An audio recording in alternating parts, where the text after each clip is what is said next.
चलती हूँ मैं अपने अगले प्रश्न की ओर मैम। जैसे केपी पद्धति में केतु को हम शुभ ग्रह मानते हैं और वैदिक ज्योतिष में हम राहु केतु को पाप ग्रह मानते हैं, तो आखिर ये इतने तिलस्मी ग्रह क्यों हैं मैम, और इनके लिए कोई भी यूनानिमिटी अभी एस्ट्रोलॉजर्स में क्यों नहीं हो पाया?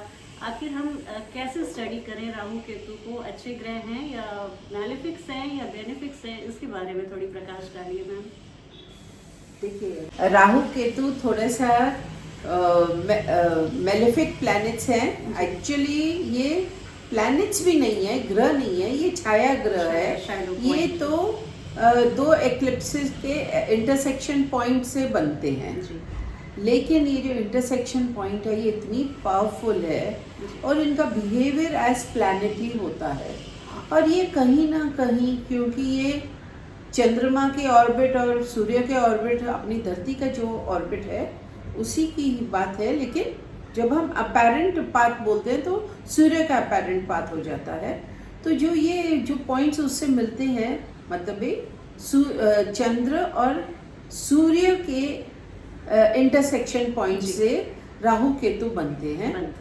तो ये कार्मिक प्लैनेट्स कहलाते हैं, मतलब जो कि हमारा कर्मों का हिसाब रखते हैं और आना वाला जन्म, पिछला जन्म, उसका भी हिसाब यही रखते हैं। तो देखिए, अच्छी चीज़ें हो तो आदमी भूल जाता है, बुरी चीज़ें हो तो याद रहता है। राहु केतु हमेशा दोनों तरफ रिजल्ट्स देते हैं, अच्छे रिजल्ट्स भी देते हैं और बुरे भी रिजल्ट्स देते हैं। लेकिन इसके लिए इंसान को थोड़ी सी तपस्या, थोड़ा सा विश्वास और अपने आप का मतलब सेल्फ कंट्रोल जिसे बोलते हैं कि वो ज़रूर करना चाहिए, नहीं तो फिर तकलीफ होती है। केपी पद्धति क्या है? केपी मतलब कृष्ण मूर्ति पद्धति।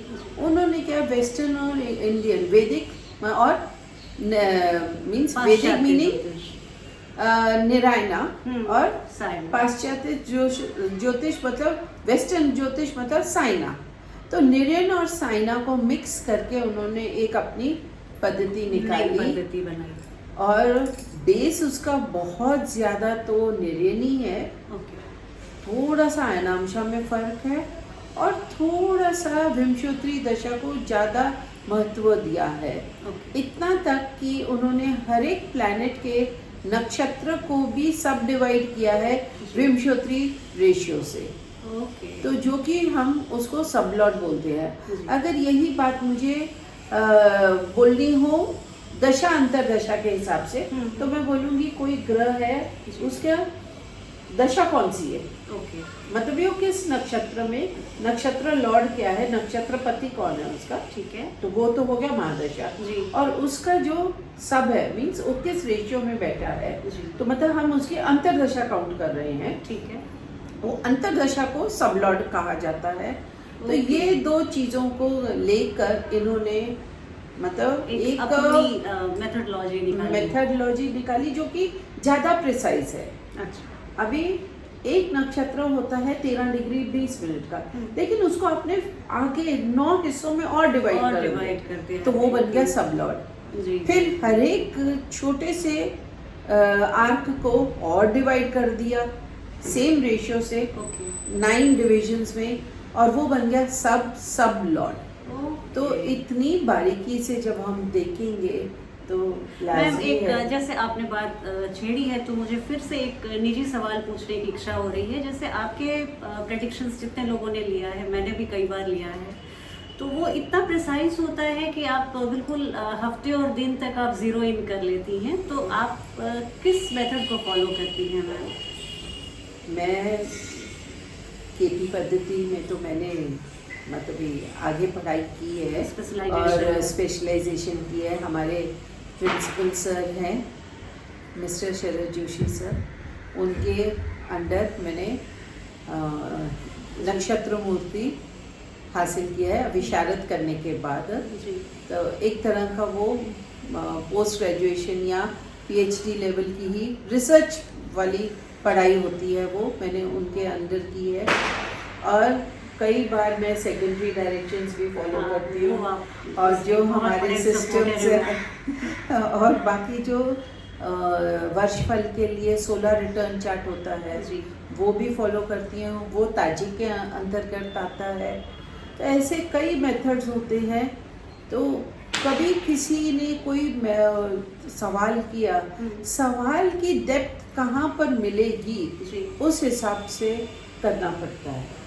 तो ये आप बहुत सारे मेथड्स को लेके आप खुद से चर्निंग प्रोसेस अंदर चलती होगी मैम। जैसे एक बार आप एस्ट्रोलॉजी सीखने लग जाओ एडिक्टिव है तो मैम। बस फिर आपको दुनिया में कुछ नहीं चाहिए। फिर तो बस दिन रात यही ख्याल होगा 24 घंटे कम पड़ते कि हैं। ये अभी क्या हो रहा है, हाँ। अभी क्या हो रहा है, Exactly. बस। और आपके दिमाग में तो चर्निंग, तो हाँ वो प्रोसेस है, चर्निंग होता है। जी। लेकिन जब कभी किसी की चार्ट आए अपने सामने, हाँ। ऑटोमेटिकली लगता है कि इसका तो आंसर मुझे 16 रिटर्न से यूं ही मिल जाएगा। Okay. और इसका मुझे आंसर मुझे केपी पद्धति से बराबर ढूंढ के, और कभी कभी तो केपी पद्धति इतनी आसान हो जाती है, 3 मिनट में आंसर्स मिल जाते हैं। लेकिन हाँ, हमारे जोशी सर जो हैं उनका मुकाबला तो कोई नहीं कर सकता, कम से कम मैं तो नहीं कर सकती। लेकिन बाकी उनका जो सवाल है वो स्किंटों में आ जाता है, सेकंड्स में वो आंसर Really? तो ये मैं मतलब वो बहुत ही ग्रेटफुल हूँ कि जोशी सर के हम लोग लीडरशिप में इतनी अच्छी पढ़ाई हमने शुरू की और उसको हमने 2 साल बहुत सक्सेसफुली कंप्लीट किया। हाँ जी। और मेथड्स तो बहुत है। जी। अभी आपने वेद पराशरी मेथड से करना है तो आपको जेमिनी साथ में जोड़नी पड़ेगी। जी। अच्छा। कोई भी एक पद्धति से आपको कंप्लीट आंसर नहीं मिलेगा। ओके। कभी भी ज्योतिष का आंसर चाहिए तो मिनिमम 2 तो आपको पद्धति लगानी पड़ती है। जी। हाँ। बाकी आपकी इंट्यूशन लेवल बहुत हाई है, हाँ। फिर तो बात अलग वो है। 8th हाउस आपका अगर बहुत इवॉल्व है as an astrologer, Neptune planet. हाँ। Neptune is for intuition, higher level of intuition. और नेपच्यून अगर 3rd हाउस में हो मैम तो फिर क्या कहने, सबकॉन्शियस नेपच्यून माइंड वाले में इंट्यूटिव नेपच्यून का मून के साथ रिलेशन होना जरूरी है। अच्छा, एक फिर अच्छे वो एस्ट्रोलॉजर कहीं से भी, हाँ, ओके। इंट्यूटिव एस्ट्रोलॉजर के लिए। जी अच्छे एस्ट्रोलॉजर की मैम, मैं जैसे बात आपने कर एक अच्छे एस्ट्रोलॉजर की बात की, तो हम लोग जैसे बहुत सारे लोग जो कंसल्ट करने आते हैं, तो जैसे अभी इंटरव्यू के पहले जो बातें हो रही थी उसके भी बारे में प्रकाश डालिए मैम, कि मैं चलो थोड़ा टाइम बिताना है, मैं पूछ लेता हूँ, कंसल्ट कर लेता हूँ, देखता हूँ क्या डेप्थ है इसके नॉलेज का। देखिए, हर इंसान, आप सोचो कि ये मुसीबत का मारा है और इसीलिए मुझसे राय लेने आया है, ज़रूरी नहीं है।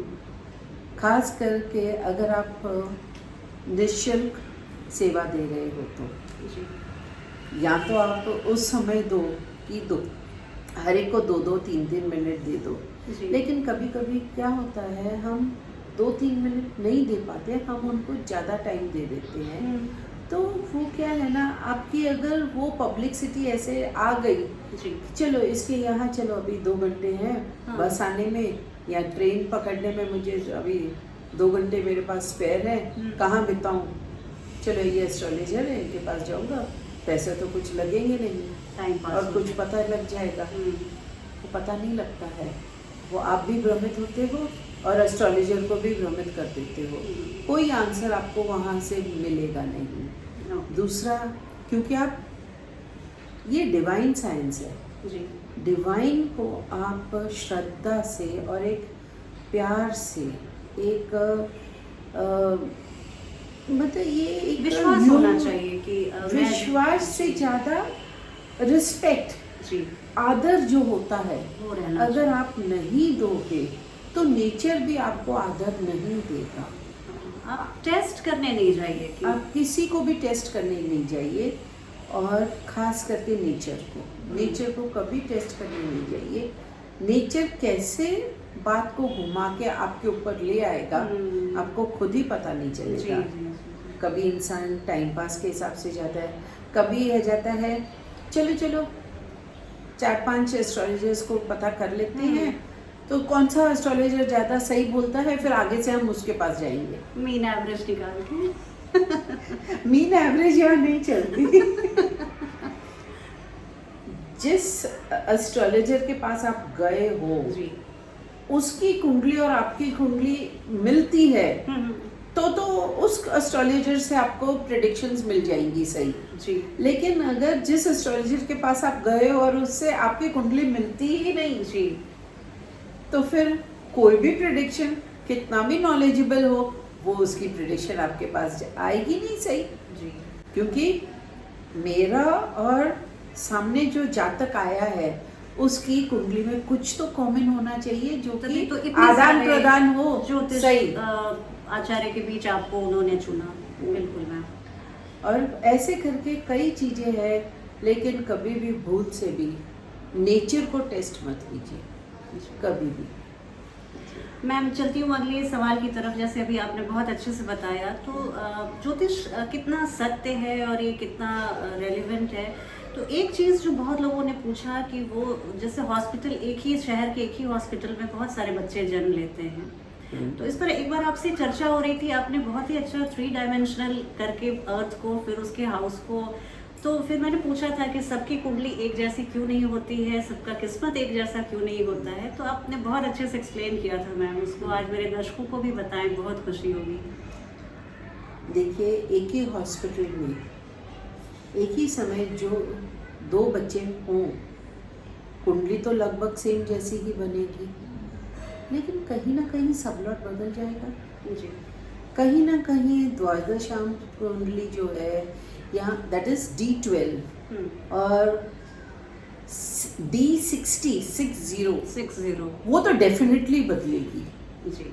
तो ऐसे जो कुंडलियाँ बदल जाती हैं, आपका D1 लग्न चार्ट तो सेम रहेगा, लेकिन जो बाकी कुंडलियाँ बदल जाती हैं तो उसमें आपकी गहराई से स्टडी होनी चाहिए, पहली बात। दूसरी बात है कि वो 2 डिफरेंट माँओं को हुए बच्चे, तो मदर्स का भी अपना 5th हाउस चल रहा है। बिल्कुल मैम, बिल्कुल। एक औरत ने बच्चे को जन्म दिया है, यानी कि उस जातक का 5th हाउस चल रहा है, तभी तो उसने बच्चे को जन्म दिया है। तो उसकी कुंडली भी इफेक्ट करेगी इस जातक पे। फिर उसके पेरेंट्स की अलग अलग होंगी, मदर्स की। बिल्कुल। और फिर जो है, अभी समझो एक फर्स्ट फ्लोर पे बर्थ हुआ है, दूसरे का 2nd फ्लोर पे हुआ है, वो एलिवेशन का भी फर्क पड़ जाता है। तो ऐसे करके लॉन्जिट्यूड लैटिट्यूड जो है वो 1 प्लेन में होते हैं। तो वो हमने प्लेस डाल दी, हॉस्पिटल का नाम भी डाल दिया, गूगल मैप से हमने कोऑर्डिनेट्स भी ले लिए, लेकिन वो तो एक्स एंड वाई एक्सिस के ही हो गए ना जी। तो जेड एक्सिस का जो एलिवेशन है वो फर्क, अगर वो फर्क नहीं है, it is in the same room, वो सेम ही कमरे में हुए हैं बच्चे, लेकिन एक इस टेबल पर हुआ होगा, एक दूसरे टेबल पे हुआ होगा, इतनी बारीकी से जो तो उतने में भी फर्क आ जाता है। आप ये देखिए, आप रूम का सेंट्रॉइड लेते हो, वास्तु करते हो, रूम का सेंट्रॉइड लेते हो, तो सेंटर के कितनी दूरी पे क्या चीज है, एग्जैक्टली तो उसमें तो फर्क आएगा ही, एनर्जीज का फर्क आ जाता है। इवन जुड़वा बच्चों में भी आप देखें मैम, तो 15-20 मिनट का फर्क होता है, एक साथ दोनों बच्चे नहीं बदल गए। बिल्कुल मैम, 15 मिनट का फर्क आया, 13 मिनट का फर्क आया, एक 9 मंथ बदल गया। लेकिन जो द्वादशांश है, दैट इज D12, वो तो 2.5 डिग्रीज का होता है जी। तो उसमें समझो 10 मिनट का फर्क आ गया। लेकिन जो हम केपी कुंडली लेते हैं उसमें 2 मिनट के भी फर्क को सामने आ जाता है। छोड़ो, कभी कभी 2 जुड़वों की सबलॉट्स भी सारे 12 के 12 सबलॉट्स भी सेम होते हैं कस्प के।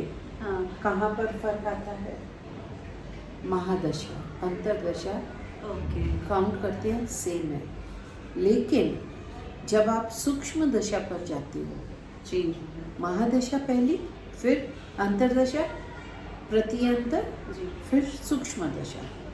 सूक्ष्म दशा और प्राण दशा 4th and 5th दशा जो है उसमें चेंजेस लाजमी है। तो वो जब आप उनका ये निकालते हो तब आपको पता चलेगा कि क्यों डिफरेंसेस हैं। तो डिफरेंसेस ट्विन्स में काफ़ी हद तक सेम रहते हैं, क्योंकि सिजेरियन सेक्शन से होते हैं, तो एक साथ, तो उसमें फर्क हार्डली 30 सेकेंड्स का होता जी, है, जी। तो 30 सेकेंड्स का डिफरेंस आपको कहाँ मिलेगा? नॉर्मल दशा में। डिलीवरी में तो 15-20 मिनट हो जाता है। 15-20 मिनट में तो फिर एक नॉर्मल बदल वो तो गया ना, change हो गया, वो तो लेकिन सामने हाँ, दिख गया। सिजेरियन सेक्शन में तो एक सिजेरियन सेक्शन में तो बहुत मुश्किल हो जाता जी। है।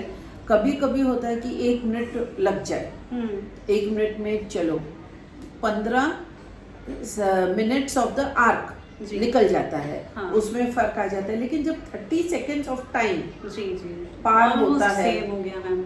फिर वो फर्क आपको सूक्ष्म दशा प्राण दशा में ही दिखाई जाना देगा पड़ेगा। और कहीं नहीं दिखाई देगा। ओके, जी। ये बहुत ही अच्छी बात बताई मैम।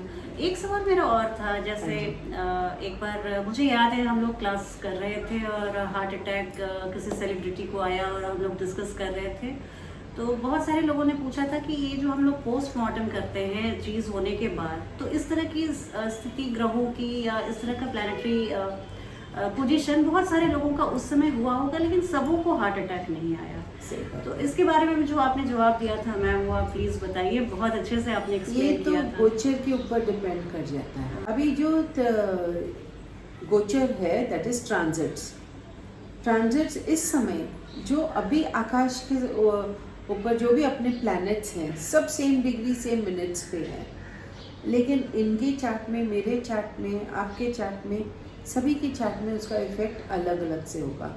और वो इफेक्ट तभी होता है जब ये ट्रांजिट प्लैनेट आपके नेटल चार्ट वाले या तो कस्प के ऊपर से या फिर प्लैनेट के ऊपर से, या फिर जो हम जैसे मिड पॉइंट्स हैं, जैसे कोई आगे चल के जैसे सेकेंडरी डायरेक्शंस में कोई वो एस्पेक्ट बनाते हैं, तो उस एस्पेक्ट पे उसका पोजीशन बराबर नहीं आ जाए। जब ये सब चीज़ें एक दूसरे से कोरिलेट हो जाती हैं तभी इवेंट आ जाता है, वरना कोई इवेंट ऐसे नहीं टिक लेता है। अभी पिछले साल जुपिटर और सैटर्न, शनि और गुरु ग्रह का कंजंक्शन हुआ था, लेकिन कोई ओवरऑल किसी में ज़्यादा वो बात नहीं हुई थी, ठीक है। लेकिन उन लोगों के चार्ट में जहाँ ये कंजंक्शन वो डिग्री पर आया होगा, चाहे फिर वो कस्प हो, चाहे कोई नेटल प्लैनेट हो, या चाहे नेटल प्लैनेट की दृष्टि हो, या किसी भी हिसाब से वो डिग्री एक्टिवेट हो गई हो उनके चार्ट में, तो उनको या उनके रिश्तेदारों को या उनके नेबरहुड में वो चीज़ इफ़ेक्ट करेगी ही करेगी। हम अपने घर में बैठे हैं, लेकिन हमारा जो चार्ट है वो नेबर्स को भी इफ़ेक्ट करेगा। जो हमारे संपर्क में आते हैं, हमारी फैमिली मेंबर्स, चाहे हम बॉम्बे में बैठे हैं, हमारे फैमिली मेंबर्स बैठे हैं कश्मीर में, दिल्ली में बैठे हैं, मद्रास में बैठे हैं, सॉरी चेन्नई में बैठे हैं, सभी जगह पर इफ़ेक्ट करेगा ही करेगा। वो सही है, आपके ग्रह जो है उनसे लिंक्ड है, तो बैड टाइम्स में भी इफेक्ट करेगा, गुड टाइम्स में भी इफेक्ट करेगा। आपको लॉटरी लग गई, आपकी प्रमोशन हो गई, हो सकता है किसी और आपके कजन की भी प्रमोशन हुई हो, चाहे उस लेवल तक ना हुई हो, लेकिन कुछ तो खुशहाली घर में आई हो, आएगी, वो डेफिनेट होती है ऐसे। हाँ जी मैम, जैसे हम लोग पत्रिका बनाते हैं तो बहुत सारी कुंडलियाँ होती हैं, उसमें जो मुख्यतः मैं देखती हूँ लग्न कुंडली, चंद्र कुंडली और नवमांश कुंडली को आप लोग बहुत महत्व देते हैं, तो क्या फ़र्क रहता है और इनमें से कौन सी कुंडली ज़्यादा, कहते हैं कि हर नेटिव पे अलग अलग कुंडलियाँ ज़्यादा प्रभावी रहती हैं, तो किसी पे चंद्र कुंडली बहुत इफेक्टिव होती है, किसी की राइजिंग साइन बहुत, लग्न कुंडली, तो इसके बारे में आपके क्या अनुभव रहे हैं, क्या एक्सपीरियंस रहा है मैम? जब जातक जन्म लेता है सबसे पहले बनती है उसकी लग्न कुंडली। लग्न कुंडली से, जिसे हम षड्वर्ग या षोडश वर्ग कहते हैं, पता 6 अलग अलग प्रकार की कुंडलियाँ, या फिर 16 प्रकार की कुंडलियाँ, या फिर 60 जी टाइप्स की कुंडलियाँ, वो लग्न कुंडली से बनती हैं। उनमें से एक कुंडली का नाम है नवमांश कुंडली। नवमांश कुंडली को आप ऐसे समझिए, वो है एसेंस, एक जैसे दूध है, दूध को उबाल दो और ऊपर उसके ऊपर क्रीम आ जाती है, तो वो जो जितना भी दूध का ज्यादा तत्व है वो क्रीम में आ गया, सरफेस पे आ गया जी। ऊपर। तो वैसे ही गुलाब है। अब गुलाब को, पूरे गुलाब को आप पूरा उसका सेंट जब परफ्यूम बनाते हो, उत्तर बनाते हो, तब तो थोड़ा सा हो जाता है जी मैम, लेकिन वो खुशबू तो पूरे गुलाब की देता है। गुलाब की है। तो वैसे ही नौमांश कुंडली है जो कि आपके लग्न कुंडली का एसेंस है। ओके और आपकी कुंडली में, लग्न कुंडली में चंद्रमा जहाँ भी बैठा हो जी, उसको जब आप असेंडेंट मतलब लग्न बना के या फर्स्ट हाउस बना के, जी, चंद्रमा को फर्स्ट हाउस बना के जब आप लिखते हो, अपनी चार्ट बनाते हो, वो बन जाती है चंद्र कुंडली। अब इनमें फर्क क्या है? जैसे मैं बता चुकी हूँ, नवमांश तो एसेंस है। जी, आप जीवन में क्या होगे, राजा बनोगे नहीं बनोगे, सेलिब्रिटी बनोगे नहीं बनोगे, ये आपके नवमांश में प्लैनेट्स बहुत अच्छे बैठे हैं, सक्सेसफुल तरीके से बैठे हैं, तो आपको कोई भी आगे बढ़ने से नहीं रोक सकता। लेकिन आपकी जन्म की लग्न कुंडली तो बहुत अच्छी है और आपकी नवमांश कुंडली इतनी अच्छी नहीं है, जी, तो मतलब क्या है इसका कि जो प्रॉमिस किया गया है हाँ, वो उतना नहीं आगे आपको बढ़ते देगा। ओके, आपको लगेगा कि मेरी तो जन्म कुंडली तो बहुत अच्छी है, जी, नवमांश देखेंगे तो फिर वो नीचे है, तो फिर आपको इतना सक्सेस नहीं आशा मिलेगा, के अनुरूप नहीं। नहीं। ओके, और चंद्र कुंडली जो है जी, वो है आप मन से क्या चाहते हो। ओके, लग्न कुंडली है आप फिजिकल बॉडी है आपकी, हार्डवेयर सॉफ्टवेयर वाली बात हो गई मैम। हाँ बिल्कुल बिल्कुल, तो वो तन से आप फिजिकली कितनी करने के केपेबल हो, आप कितना कर सकते हो, वो लग्न कुंडली बताएगी। ओके, और चंद्रमा से वो मन मन आपका कैसे है, क्या चाहता है। जी, इसीलिए जब हम अभी सूर्य को भी अगर हम लग्न में ले लें तो मतलब ये है कि आपका पर्पस क्या है इस जीवन में आने का। अच्छा, सूर्य कुंडली की बात करेंगे मैम। सूर्य कुंडली की आ ओके, जाती जी। है और इन तीनों को कंबाइन कर लें, हाँ, लग्न कुंडली, चंद्र कुंडली एंड सूर्य जी। कुंडली, इसको बोलते हैं सुदर्शन कुंडली। ओके, तो ये सुदर्शन कुंडली आती है। तो जैसे हमारे टीचर थे हाँ, और सर, ठाकुर सर, जी, बहुत ही प्यारे, बहुत ही ज्ञानी, अच्छा, मतलब it's a gem of a person.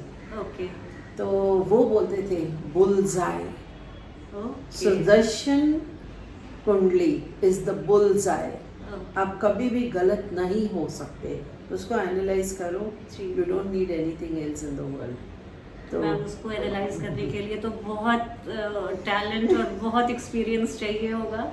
Experience जी, तो चाहिए ही। जी, और जैसे कि मैरिज का हम देखते हैं तो मैरिज में लग्न कुंडली, चंद्र कुंडली और नवमांश कुंडली, अच्छा, इसको यूज़ ज़्यादा होती है और एक दूसरे के साथ मेल फीमेल की मैचिंग करके, जी, तो फिर इसमें नवमांश बहुत ही इम्पोर्टेंट रोल प्ले करता है ओके। मैरिज के लिए। आपको जीवन में सक्सेस होना है, हाँ, कितना सक्सेस मिलेगी, उसके लिए नवमांश कुंडली है। और ये काम आपके मन के अनुसार है कि नहीं है, वो चंद्र कुंडली से।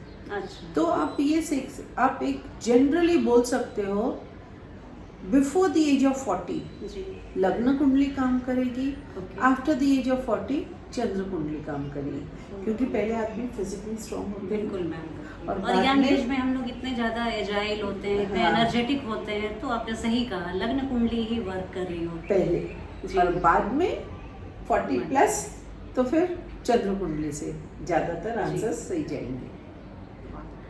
और मैम एक चीज़ मैं और जानना चाहूँगी, जैसे पूर्व जन्म और पंचम भाव का क्या संबंध होता है? पूर्व जन्म वैसे तो अलग अलग सूत्र है जो कि बताते हैं कि सूर्य इस घर में है, इस हाउस में है, इस चंद्रमा इस हाउस में है, तो आदमी का प्रीवियस जन्म कैसे हुआ है। जी, लेकिन जो 5th हाउस है जी। वो हमारा पूर्व पुण्य का है, अच्छा। पूर्व जन्म का नहीं है। ओके। पूर्व पुण्य हम पिछले जन्मों का जो सेविंग्स है लेके आए हैं, वो जी। क्या लेके आए हैं। अभी वहाँ गुरु बैठा है या कोई और शुभ बेनिफिक ग्रह, हाँ। प्लैनेट बैठा है, शुभ प्लैनेट बैठा है, तो वो हमें बताएगा कि मतलब हम पिछले जन्मों से कुछ अच्छा लेके आए हैं। ओके। तो ये लाइफ हमारे लिए कंपैरेटिवली इजी है। ओके। अगर वहाँ पर कुछ अशुभ ग्रह है जी। और वो या राहु नहीं, केतु एक्सिस में आ गया 5th हाउस, तो फिर मतलब भी दिक्कत वाली बात हो जाती है। जी। केतु आ गया तो मतलब जनरली ये माना जाता है कि हम पिछले जन्म से कुछ नहीं लाए, तो मतलब सब चीज ये जन्म में अचीव करना पड़ेगा, लेकिन शायद नहीं हो। ओके। मतलब सक्सेस आपका बैंक नहीं। बैलेंस बिल्कुल सफाचट है, बिल्कुल सफाचट तो हो तो चलो कि हम जीरो से स्टार्ट कर रहे हैं, जी जी। वो तो जीरो से भी नीचे हो जाता है। मतलब हर चीज को वो पहले तो डिनाई मोड में आएगा, ओके। नहीं मिलना नहीं मिलना। जी। लेकिन कई लोग हैं जो कि इतनी श्रद्धा रखते हैं, हाँ। इतना मतलब मैं ये नहीं कहूँगी पूजा पाठ करते हैं, जी। लेकिन श्रद्धा और जो उनके फैमिली के रिचुअल्स हैं, जी। जो फैमिली के रिचुअल्स हैं वो ऑटोमेटिकली दोषों को ख़त्म कर देते हैं। डिफिकल्ट। तो इसलिए ना हर जगह पे घूमने के बदले अभी जैसे बोलेंगे कि ये केतु है तो आप मीन्स डायरेक्ट बोल देंगे नो सक्सेस, और वाकई होता है नो सक्सेस, लेकिन हमेशा नहीं। सक्सेस वहाँ मिलेगी जहाँ इन लोगों ने सब ने रेमेडीज करके इन अ वे आपने रेमेडीज किया, आपको पता भी नहीं हो सकता। हाँ, अननोइंगली भी आदमी रेमेडीज कर देते क्योंकि उनका खुद का चाल चलन सही है। तो फिर वो बोलेंगे नहीं हमारा तो केतु इधर बैठा है और आप ऐसे कैसे बोल दिया, मेरा तो सब ठीक चल रहा है, ठीक चल रहा है। तो वो ठीक इसलिए है क्योंकि आप इंसान सही हो, बिल्कुल जाने अनजाने भी आपने रेमेडीज कर लिया है। और मैम चलते चलते मैं लास्ट में आपसे यही पूछूंगी, अभी आपने बहुत अच्छी बातें षष्ठम भाव के बारे में बताया, 6th हाउस के बारे में, कि कैसे हम खुद के ही शत्रु हो जाते हैं और कैसे हम खुद को परेशान होते हैं और परेशान करने लगते हैं अपने अस्तित्व को ही। तो इसके बारे में भी कुछ बता दीजिए मैम। देखिए षष्ठम भाव मतलब एनिमीज जो शत्रु की बात की है, कुंडली में शत्रु 3 रूप से देखे जाते हैं जी। 6th हाउस से हम खुद अपने शत्रु हैं, 7th हाउस से ओपन एनिमीज जी, जो कि सामने दिखाई देता है शत्रु, और 12th हाउस से सीक्रेट एनिमीज जो कि हमें दिखाई नहीं देता है। और जो 6th हाउस है ना, इसको हम रोग ऋण रिपू डिजीज हो जाए तो भी हम 6th हाउस देखेंगे, ऋण लेना है लोन लेना है तो भी हम 6th हाउस देखेंगे, नौकरी चाहिए तो भी 6th हाउस, कंपटीशन में हिस्सा लेना है तो भी 6th हाउस। कंपटीशन से क्या पैदा होता है, अपने शत्रु, हम खुद के शत्रु बन जाते हैं, मतलब अहंकार आ जाता है, हमें किसी चीज़ से ज़्यादा मोह हो जाता है। ये जो सब चीज़ें हैं ना, अहंकार, काम मद लोभ अहंकार, काम मद लोभ अहंकार, ये जो है ये कहाँ से आती है, 6th हाउस से।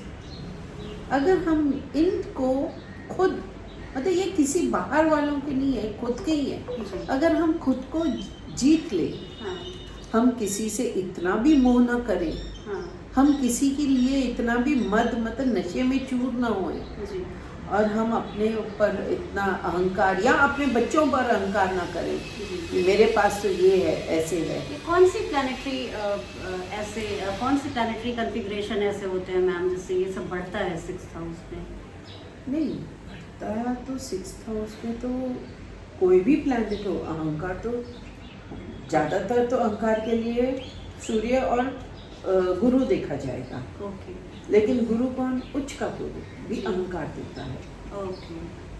सूर्य भी अहंकार देता है, लेकिन ऐसे नहीं कि मंगल अहंकार नहीं देगा, वो भी शनि अहंकार अपनी नहीं शक्ति देगा। का अहंकार होगा, पावर अहंकार प्रेस्टीज का। तो सब जगह पर जी। सब टाइप के अहंकार आ जाते हैं। अच्छा। सभी 9 के 9 ग्रह अपने अपने अपने कलर जैसे- के हिसाब से वो- अभी जैसे आप बोलो फॉल्स ईगो, इसमें तो बहुत ज्यादा फॉल्स ईगो है। जी जी राहु इल्यूजन दे रहा है उसको, नेटिव को, कि मैं बहुत पावरफुल हूँ। Inferiority complex. अच्छा, ये भी 6th हाउस से। नहीं 6th हाउस नहीं, हाँ। केतु देगा। केतु, हाँ। मैं तो कुछ कर ही नहीं सकता, हम्म, केतु देगा। जी जी, या एम आई अ फेलियर, हाँ। वो मंगल है। सेल्फ डाउट मैं उससे कम कैसे, हाँ। वो इतनी आवाज में ऊंचा बोल सकता है तो मैं उससे ज्यादा ऊंची आवाज में और तो हम 12th हर एक house- प्लैनेट जी। सब देते हैं। अपने हिसाब, अपने रंग रूप स्वभाव के हिसाब से। और मैम 12th हाउस में जैसे आपने बोला हिडन एनिमीज का, तो ये किस तरह के एनिमीज होते हैं और किस तरह की प्लैनेटरी जो आपको- पोजीशन हो तो इसमें पता चलता है कि इसके हिडन एनिमी ज्यादा होंगे या कम होंगे या नहीं आप उसका होंगे? लॉर्ड देखिए, या उसमें कितने प्लैनेट एस्पेक्ट कर रहे हैं, ओके, या फिर उस 12th हाउस में कौन प्लैनेट्स बैठे हैं, अच्छा, तो उसके हिसाब से आप पता लगा सकते हो कि कौन। और ये सब चीजें होती है भावतम भाव, ये भी एस्ट्रोलॉजी का एक एस्पेक्ट है। फर्स्ट डे हम भावतम भाव से ही आप पता जल्दी से पकड़ सकते हैं हाँ। कि कैसे कौन है। जी, इस पर एक बार फिर से पुनः चर्चा होगी मैम। ये यहाँ पे मैं बहुत इंटरेस्टिंग मोड पे इस बातचीत को छोड़ के जाती हूँ। भविष्य में जल्दी ही मैम से फिर पुनः भेंट होगी। और आप सभी दर्शकों से निवेदन है, आप बताइएगा आपको ये वीडियो कैसा लगा। पसंद आने पे वीडियो को आप लाइक करें और लिंक को अपने फ्रेंड्स और फैमिली में शेयर करें। मिलती हूँ अगली वीडियो में बहुत जल्दी। तब तक के लिए अपना ध्यान रखिएगा। जय हिंद, जय भारत।